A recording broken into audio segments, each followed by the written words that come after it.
பலஸ்தீன இஸ்ரேலிய பிரச்சனை இன்று நேற்று தொடங்கிய பிரச்சனை அல்ல. வரைபடத்தில் இடம்பெறாத ஒரு நாடு எப்போது வரைபடத்தில் இடம்பெற்றதோ அன்று தொடங்கிய பிரச்சனை அது. நீதத்திற்கு எதிராக எத்துணை வல்லரசுகள் ஒன்று சேர்ந்தாலும் இறை உதவியோடு நீதம் வென்றே தீரும். அநியாயமான முறையில் போர் என்ற பெயரில் பெண்களும் குழந்தைகளும் கொலை செய்யப்படும் காட்சியை பார்க்கும்போது மனம் வலிக்கிறது.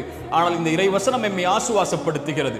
சிரமங்களும் கஷ்டங்களும் மாறி மாறி இறைவனால் கொடுக்கப்படுவது இறை நம்பிக்கை கொண்டவர்கள் யார் என்பதை அறிந்து கொள்வதற்காகவும் அவனுடைய பாதையில் மரணிப்பவர்கள் யார் என்பதை இறைவன் தேர்ந்தெடுப்பதற்காகவும் தான் என்று பலஸ்தீன சிறுவனின் வார்த்தையை நினைவில் வையுங்கள்.